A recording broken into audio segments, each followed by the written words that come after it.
and much more. This meant its citizens had to lose their jobs, savings, and homes. According to spurlock.illinois.edu, by February 1919, at least 1.1 million Germans were unemployed, and that number would soon continue to rise. Germany had been humiliated and believed they were treated unjustly after World War I. Most citizens were furious about the Treaty of Versailles and called it a diktat, a dictated peace. HolocaustEncyclopedia.org says, although Germany economy improved slightly between 1924 and 1929, the Great Depression that hit America caused Germany's economy to yet again fall. Rob Ley, a Reich organization leader during Hitler's rule in Germany, explained one reason why people loved Adolf Hitler. The German worker has the feeling that this man, Our Führer, works on his problems day and night. This type of popular leadership is unique. We demand such leadership. The Treaty of Versailles fostered and fueled loathing and hate in Germans because they thought they were just a scapegoat for other countries to place blame on. This is important because life in Germany was in shambles, and along with a desolate economy, this caused Germany to look for a government leader who would help them, who would listen to their problems and understand their struggles. Hitler saw his opportunity. His leadership and promise to bring back former glory and abolish the treaty spoke to citizens from all social classes. While the Great Depression and German economic conditions weren't solely responsible, they did help create an environment where Hitler and the Nazis gained support. The rise was inevitable because of the dire situation in Germany after World War I. If Hitler had not rose, someone else would have taken the similar opportunity. The end.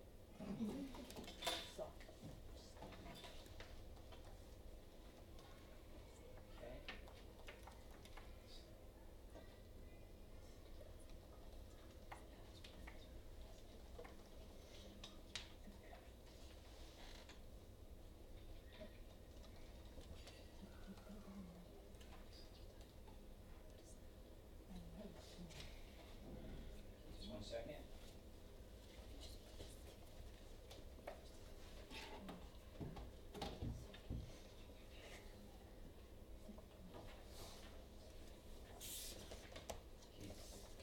Jared, you can begin.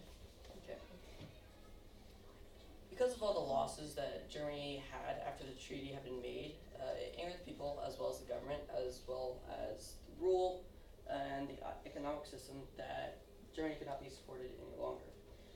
This is because of money loss from the Germans because of the 33 billion gold marks that they had to pay back to all the people that had things that were lost in the World War. Because of all the lost land and the anger that the Germans had, Hitler went on a campaign to get into a powerful position to get Germany's land back.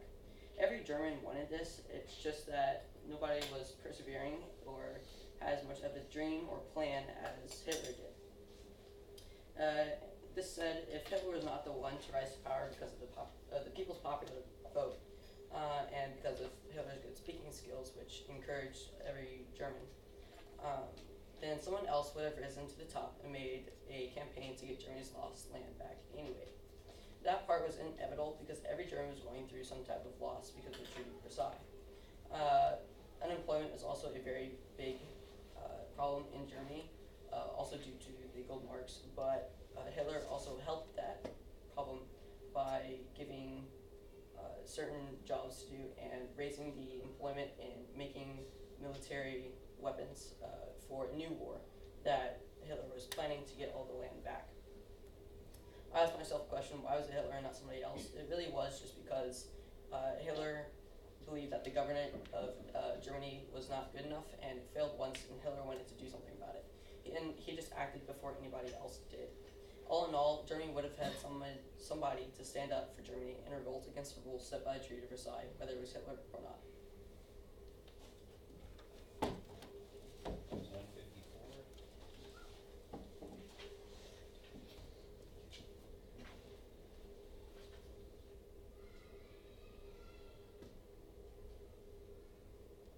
Okay, Sawyer, you may begin. Alright. The rise of Nazism in Germany was unavoidable due to the harsh living conditions created by the Treaty of Versailles, as well as Hitler's charisma, natural leadership, and likable fascist ideologies. Looking back through history, it is evident that countries in a state of turmoil usually turn towards charismatic leaders that promise a brighter future. Hitler in Germany was no exception. In 2016, the Philippines was plagued with drugs, and economic gaps between the countryside and Imperial Manila reached an all-time high. In the 2016 presidential election, they turned towards an influential leader that pushed a strong anti-drug and corruption campaign, also vowing to make their government a federal system. Mugabe rose to power in Zimbabwe because he had launched a guerrilla war fighting white imperialism in Britain. These situations that gave rise to an authoritarian-style leader were not that different from Hitler's path to dictatorship. As mentioned by speakers 1 and 2 in their opening speeches, Hitler's rise was no surprise, as in times of economic uncertainty, people are desperate for reassurance. The Treaty of Versailles set Germany up for failure, but they found hope in Hitler, who spoke of a prosperous future. During Hitler's beer hall push, he said, "A colossus had arisen east with only a single thought in mind, to fall upon this weak, lazy defeatist, internally torn Europe. And if that time this challenge had not successfully taken up, then the power which alone was capable of posing the danger would not have entered world history." He reassured people that with proper guidance and leadership, Germany could restore its position as Europe's military powerhouse.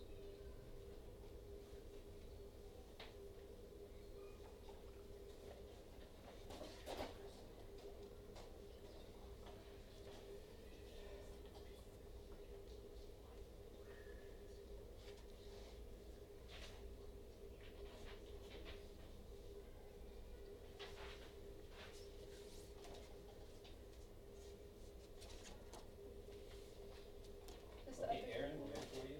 Well, I'm a rebuttal, so So you didn't do nobody did a counterclaim in your group?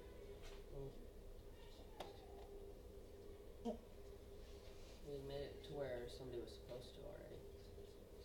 So you have an organizational problem, I can't, all of you should be presenting. So if you're not presenting, Aaron, the rebuttal is an extra additional thing.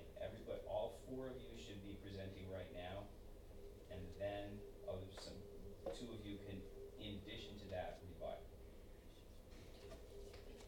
Everybody knows that, should know that, okay? So you have no prepared speech, am I correct? All right.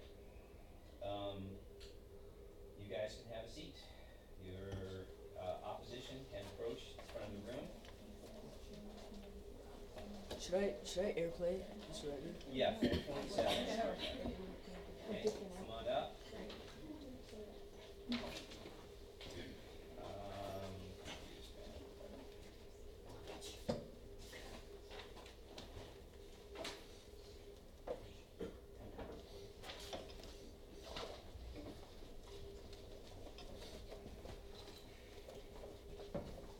Okay, you guys tell me when you're ready.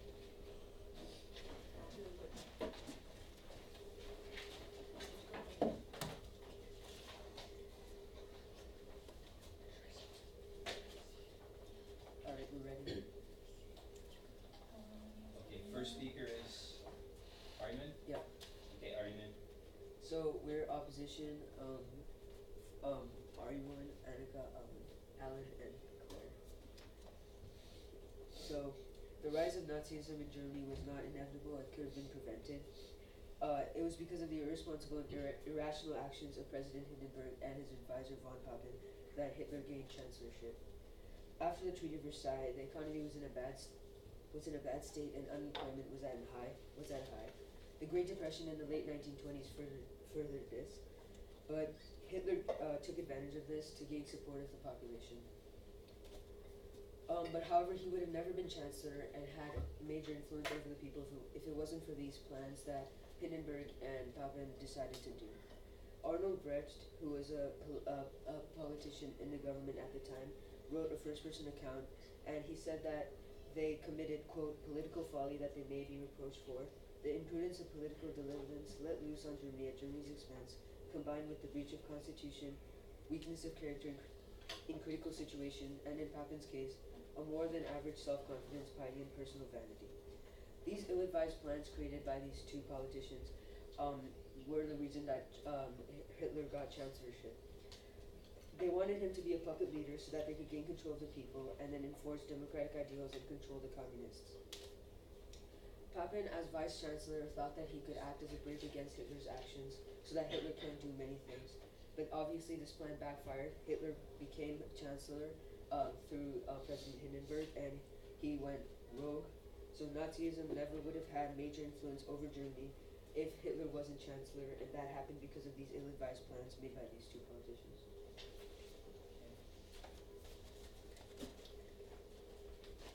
Just 1 second.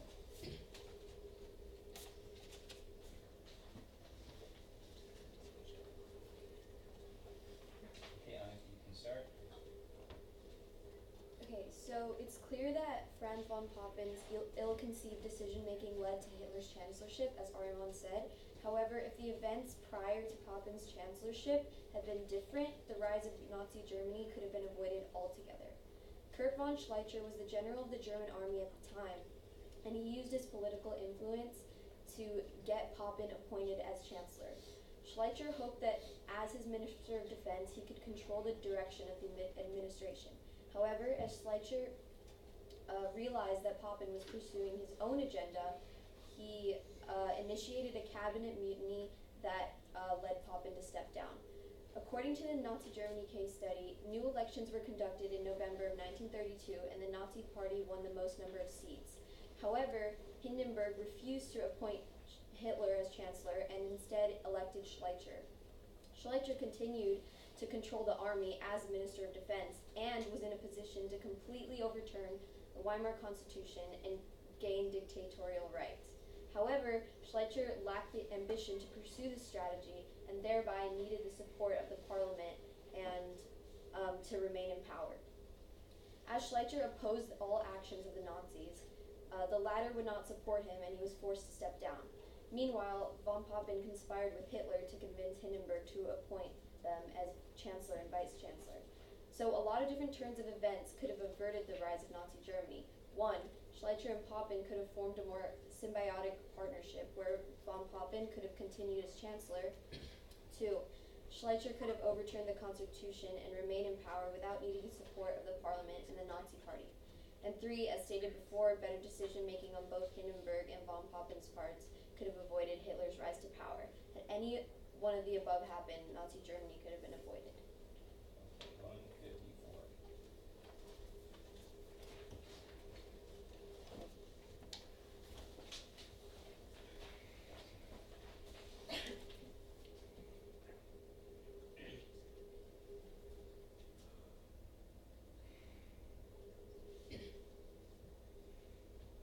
Okay, Alan. One may argue after the Treaty of Versailles, the conditions of the country were good for Hitler coming into power. And now Hitler coming into power was inevitable due to his tremendous amount of power. As a matter of fact, according to the DBQ case study of Nazi Germany, Hitler took advantage of the failing government and economy to gain power. However, the people were only able to vote for Nazis into parliament. But in the end, chancellor is only chosen by the president. The Nazis would have had the majority in parliament, but Hitler would have never been chancellor unless President Hindenburg decided to. Unfortunately, on 30th of January 1933, Hitler was appointed chancellor. If only President Hindenburg had more eagerness to be responsible with leading the German military, then Hitler would have never had an exponential growth into his power and the Nazis' growth would have diminished. On July 8th, 1936, a political cartoon called The Spineless Leaders of Democracy, illustrated by David Lowe, was released to publicity. In this political cartoon, we observed Hitler walking on the backs of leaders of democracy, who are incapable of standing. Here we can understand how Hitler brought himself into play when the government and authorities were at their weakest and easiest to go through to be of a higher authority. It can be understood that the political cartoon shows how as the distance of Hitler walks increases, so does his power over the Nazi and the German government. Although one may counter my argument on how Hitler's rise to power was inevitable, government leaders were oblivious to the actual scenario of Hitler's plan of gaining power and the cleansing of Nazism. 1 second.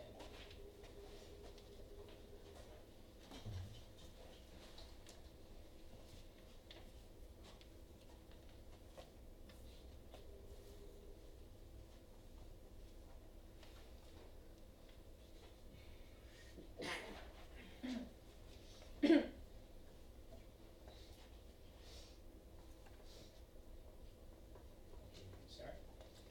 The rise to power of Nazism in Germany was not inevitable if not for the confluence of the following factors. The main factor is that the Treaty of Versailles led to the economic depression in Germany, which resulted in immense suffering of the German population. This created the anger and frustration, which became a source that Hitler tapped on to build the support for the populist policy. Another important factor was the passing of the Enabling Act, which led to Hitler being able to take on the plenary powers. There was also a lack of candidates within the Volksraad who were able to oppose the Nazis. This was a result of the communists being suppressed and the Nationalist Party being intimidated into supporting the Nazis. The actions seen during the rise to power of Nazism in Germany before World War II may be seen to be similar to current events in today's world. According to the Washington Post, President Trump recently declared a national emergency to fund his proposal of a border wall. It has been suggested that the president might be able to use his own power to build the wall.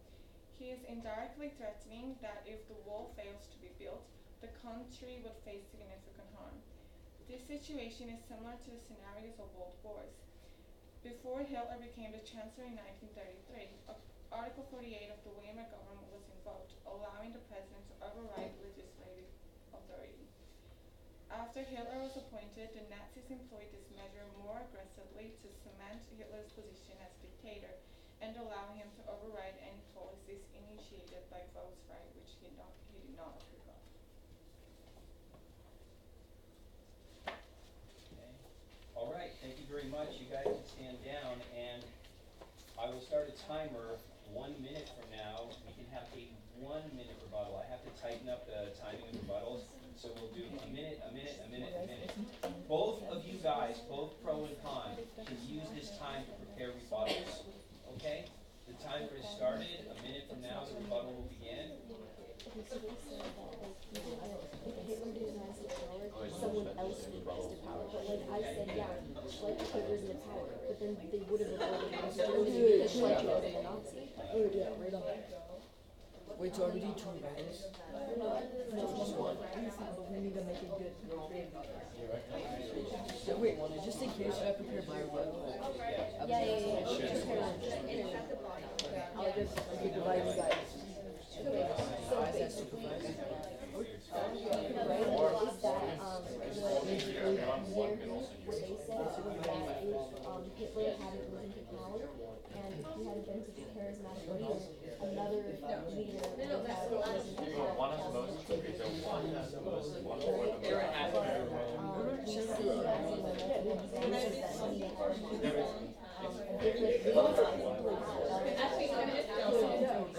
Okay, time for rebuttal number 1. Proposition come up. All right? Let's go. No, Let's just see what they the say. rebuttal Let's see what person they say. this I'll time. rebuttal first. Quick. Okay, starting the timer for 1 minute. You may begin. So, what they were saying was it was because of the leaders that it could have been inevitable, or not been inevitable.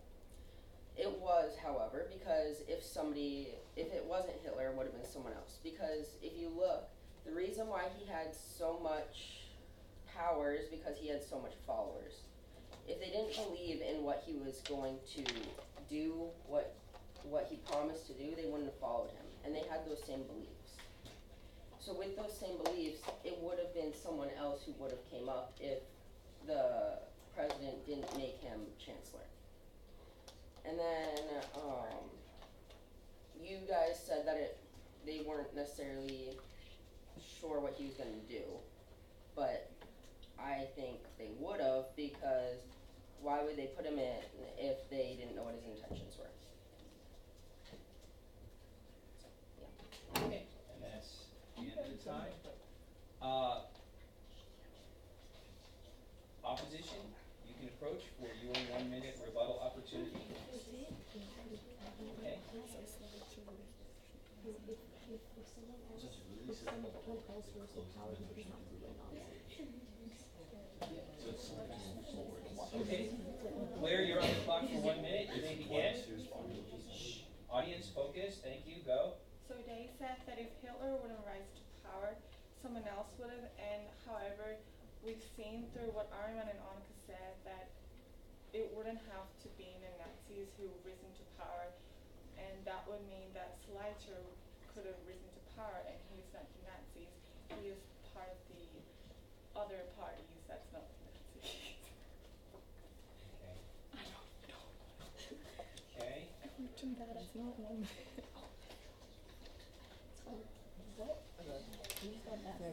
Okay. Go, just do it. Just do it for the rest of the 30 seconds. Go.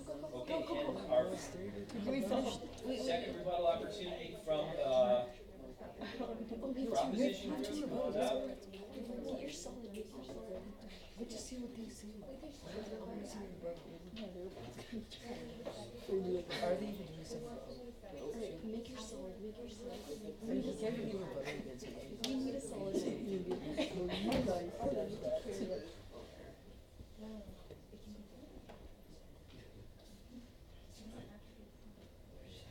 Okay, Aaron, you may begin.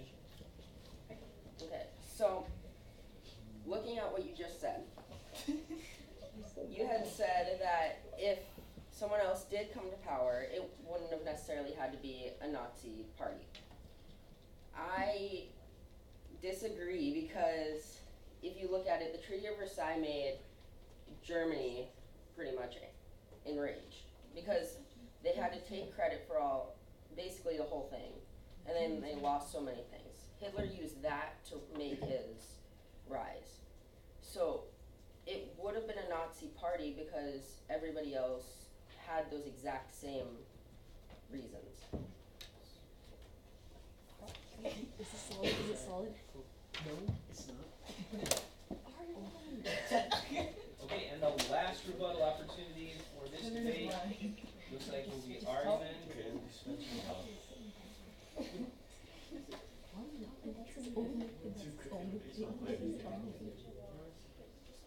Okay, Aryaman, you can start. So one of the things that they were saying was that Schleicher and Papen, they were saying that there could have been no other person other than Hitler because he took advantage first, but there were plenty of capable politicians such as Schleicher, as we mentioned, and Papen who could have been responsible leaders. It's just that President Hindenburg decided to put him into power through ill-advised plans, as we mentioned. They weren't thought out at all.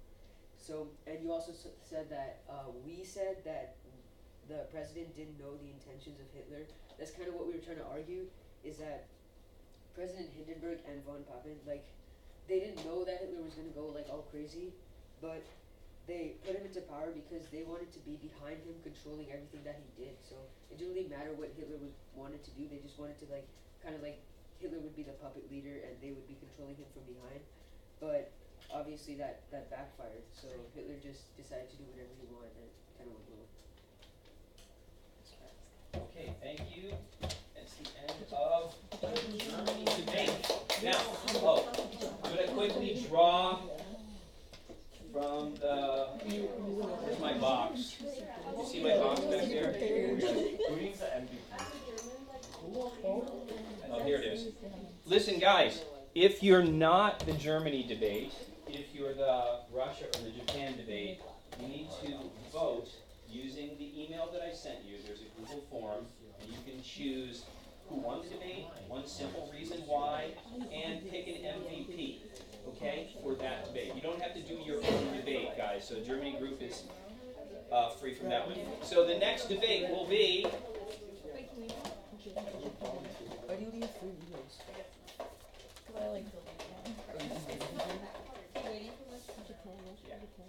The next debate will be Japan. I got Germany and Japan. There's a 1 through 10. Okay, and the proposition will start. Yes, question? Nobody cares. All right. You get the third one now. Alright, let's Okay, see. yeah, I'll get the third one. This one.